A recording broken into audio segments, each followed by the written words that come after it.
नमस्कार और स्वागत है आपका आपके अपने YouTube चैनल सोनल कंप्यूटर्स पे।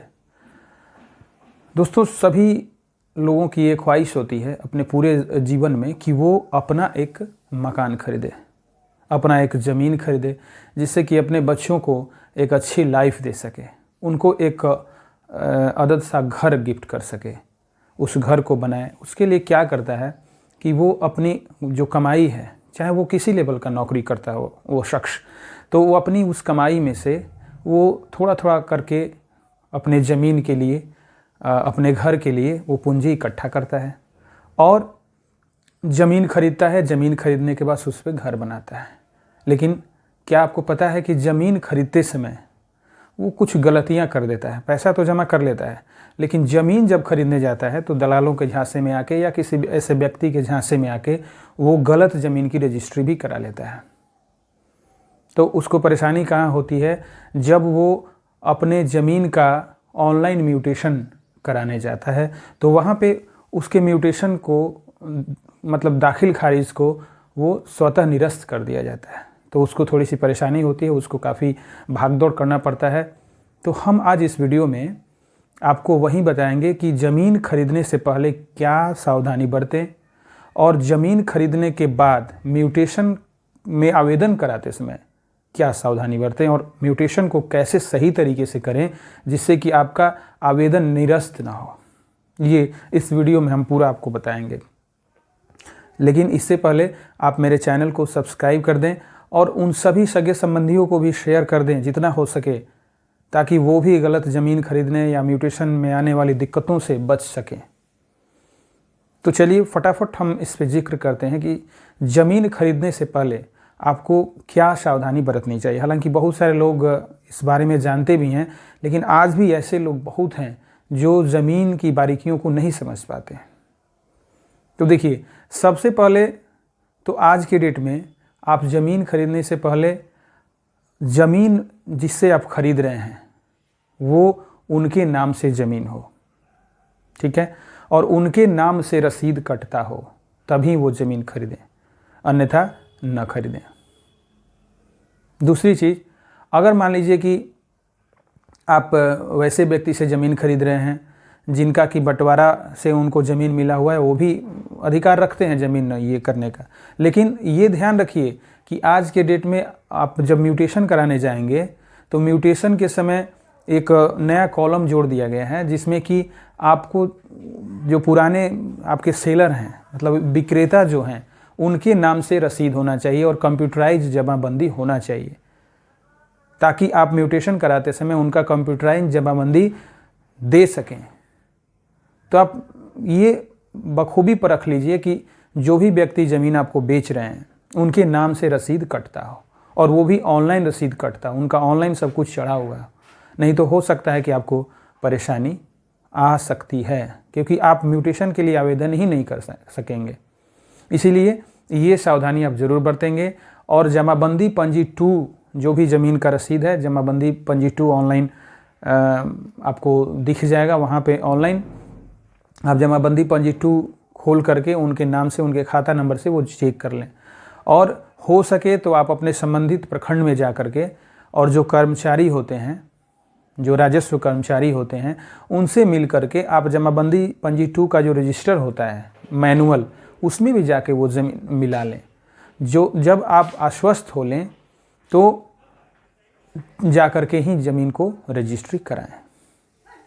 उससे पहले आप ज़मीन को रजिस्ट्री न कराएं, न किसी भी व्यक्ति को पैसा पेड करें, ठीक है।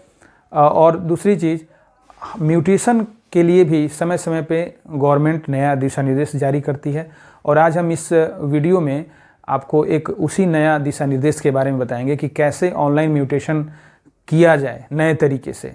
इसमें हम एक नया तरीका बताएंगे। और चूँकि आपको पता है कि ज़मीन 2 प्रकार से मिलती है आपको, एक तो आप किसी से ख़रीदते हैं, मतलब ज़्यादातर, मतलब ज़मीनों की जहाँ तक बात करें, और एक तो बंटवारे से आपको ज़मीन मिलती है।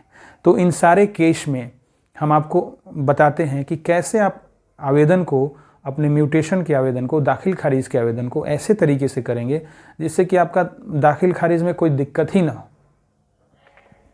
और हम आपको सलाह देंगे कि आप दाखिल खारिज के समय हमारे बताए हुए, जो हमने वीडियो में आपको बताएंगे आगे चल के, उस बताए हुए दस्तावेज़ को लेकर के सही आवेदन कराएंगे तो कोई भी कर्मचारी आपका आवेदन निरस्त नहीं कर सकता है। और अगर इसके बावजूद भी करता है तो आपके पास अधिकार होता है कि आप DSLR के पास जाएं, आप जिला पदाधिकारी के पास जाएं। उस स्थिति में आप जीत जाएंगे और वो कर्मचारी जो है,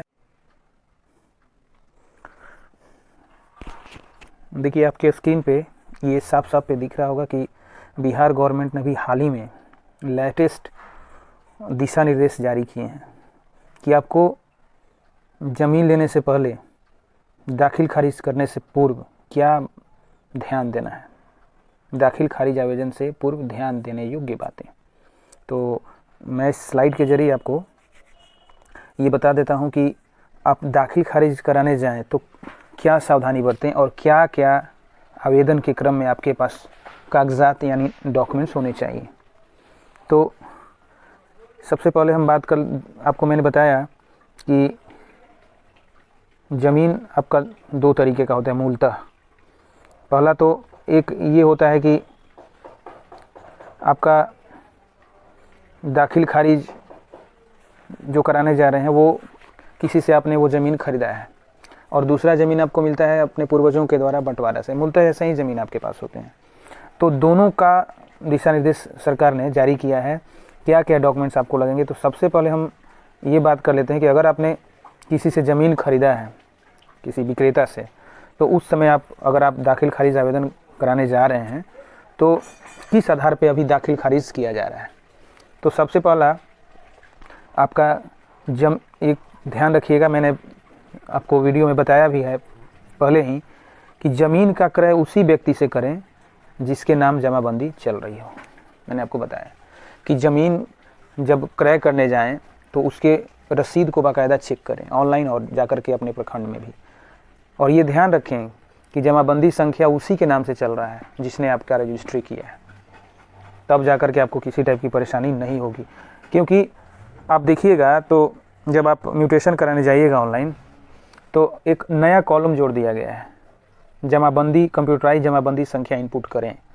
तो उस स्थिति में आप के रसीद पे ही वो जमाबंदी, कंप्यूटराइज जमाबंदी संख्या लिखा होता है। तो वहाँ से ही आप जमाबंदी संख्या इनपुट करेंगे, वो ऑटोमेटिक वो सर्च कर लेगा कि इनके नाम से ज़मीन है भी कि नहीं है। अगर नहीं होगा तो आप आगे बढ़ ही नहीं सकते। तो ये ध्यान रखिएगा कि ज़मीन जब खरीदने जा रहे हैं तो उसी व्यक्ति से खरीदेंगे जिसके नाम से जमाबंदी चल रही है और उसके नाम पे कंप्यूटराइज जमाबंदी संख्या जनरेट हो चुका है। दूसरी बात है कि अगर किसी कारणवश आप जमाबंदी रैयत से ज़मीन क्रय करते हैं लेकिन वो रजिस्ट्री करने में सक्षम नहीं है, मान लीजिए कि ज़मीन किसी के नाम से है दूसरे के नाम से, तो उस स्थिति में जमाबंदी रैयत के सभी वंशजों से ज़मीन का क्रय विक्रय पत्र लिखवाएं। मतलब जो डीड आप लिखवाएंगे, क्रय विक्रय पत्र की बात हो रही है कि जो डीड होता है, तो डीड आप अगर जाएं लिखवाने के लिए तो जितने भी उनके अधिकारी हैं, उत्तराधिकारी हैं, जिनको कि हिस्सा मिलने वाला है उनके ज़मीन में, तो उन सभी से दस्तखत करवाएं, उन सभी का नाम का जिक्र वहाँ पे करें जो क्रय विक्रय पत्र यानी आपका सेल डीड होता है, और उनसे सहमति पत्र भी प्राप्त कर लें। उनके जितने भी वंशज हैं उनसे सहमति पत्र भी आप प्राप्त कर लें। ये अगर आप करेंगे तो आपको कोई परेशानी नहीं होगी। और आगे हम बात कर लेते हैं कि अगर जमाबंदी संयुक्त खाते की है, अगर जमाबंदी संयुक्त खाते मतलब कि बहुत सारे लोगों के नाम से ज़मीन होता है ना, देखिएगा कि बहुत सारे वंशज हैं, उन सारे का नाम आपका जमाबंदी रसीद जो होता है, जो लगान रसीद या जमाबंदी पंजी 2 होता है, वो सब पे उनका नाम रहता है। तो उस स्थिति में संयुक्त खाते की अगर जमाबंदी है तो क्रय विक्रय पत्र सभी खातेदारों से लिखवाएं। ठीक है, अगर मान लीजिए ऐसा स्थिति है कि रसीद जमाबंदी कायम है किनके नाम से, तो वो संयुक्त रूप से कायम है, पति पत्नी हैं, उनके बेटे हैं, मतलब जो भी है उस पर भाई बहन में जितना बहुत सारे नाम है, तो उन सभी से, ठीक है, आपको डीड लिखवाना है। सभी से क्रय विक्रय पत्र पर हस्ताक्षर कराने हैं, उनके सारे के नाम से डीड लिखवाना है और उनसे आपको एक सहमति पत्र भी प्राप्त करना है, उन सारे संयुक्त खातेदारों से। तो ये ध्यान रखिएगा, अगर ऐसा करवाते हैं और ऐसा पेपर लेकर के आवेदन करते हैं तो कोई आपका आवेदन निरस्त नहीं कर सकेगा। अब हम सबसे लास्ट में बात करते हैं कि अगर आप ज़मीन का क्रय विक्रय रैयत से नहीं करते हैं तो ऐसे में आपको दाखिल खारिज आवेदन करते समय अन्य हिस्सेदार संबंधी विवरण दर्ज करना आवश्यक होगा तथा विक्रय सहमति पत्र अपलोड करना आवश्यक होगा। ठीक है, मान के चलिए कि अगर आप किसी के नाम से ज़मीन है, जमाबंदी कायम है, उसके नाम से करा रहे हैं तो कोई दिक्कत नहीं है।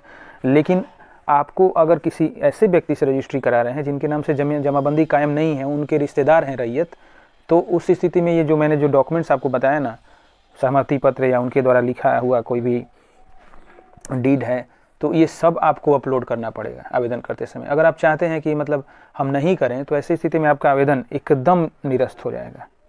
अब हम बात करते हैं, ये तो हो गया कि मतलब आपने किसी से ज़मीन लिया है, किसी का ज़मीन है, उससे आपने ख़रीदारी किया है नया सेल डीड के थ्रू। लेकिन आपको अगर ज़मीन मिला है बंटवारे के द्वारा, अब उस पर हम बात कर लेते हैं। अगर दाखिल खारिज आवेदन बंटवारा के आधार पर किया जा रहा हो, ठीक है, तो उसमें क्या क्या डॉक्यूमेंट्स आपको लगाने होंगे। तो सबसे पहला डॉक्यूमेंट होगा, आवेदन के साथ वंशावली अपलोड करना आवश्यक है।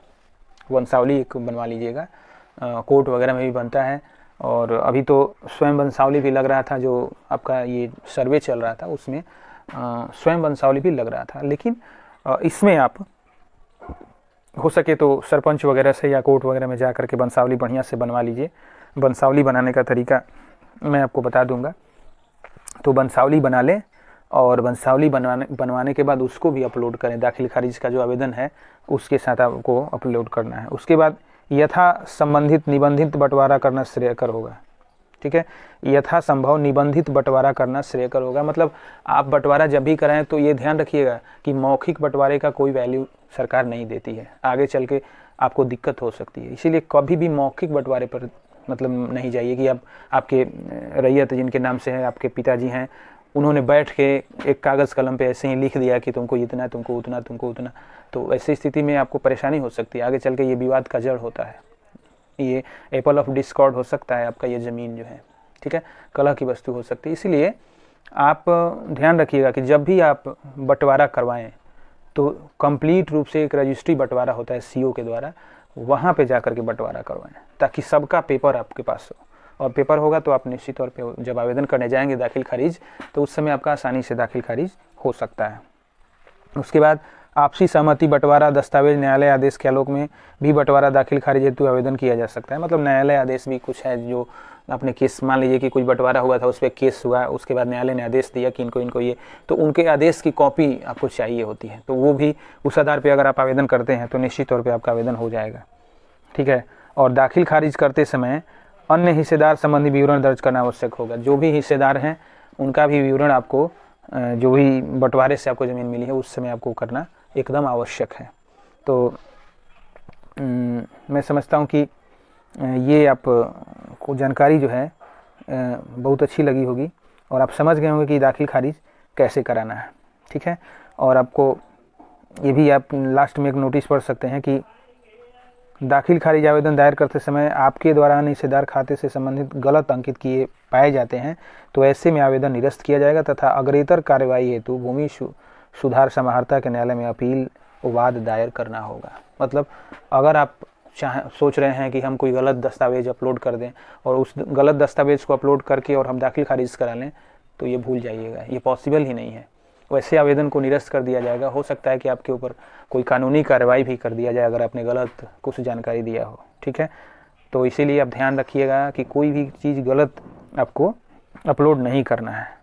ज़्यादा आपको दिक्कत हो रही है तो मैं लिंक प्रोवाइड कर दूंगा, यहाँ पे ये भी देख लीजिए, state.bihar.gov.in/LRC है, यहाँ पे जा कर के आप सब कुछ देख सकते हैं। ठीक है, सारी सुविधाओं का लाभ ले सकते हैं, और मैं लिंक आपको प्रोवाइड कर दूंगा, डायरेक्ट आप वहाँ से भी ओपन कर सकते हैं। तो उम्मीद करते हैं कि आप ये दाखिल खारिज का मैंने बताया आपको, तो इसको आप ध्यान में रखेंगे और इन्हीं दस्तावेज़ों के साथ आप जाकर के दाखिल खारिज कराएंगे ताकि आपका किसी भी प्रकार से दाखिल खारिज रुके नहीं। मेरे चैनल को सब्सक्राइब कर दीजिएगा, और आप अपने सगे संबंधियों को ये बहुत ज़रूरी जानकारी है शेयर ज़रूर कर दीजिएगा। धन्यवाद।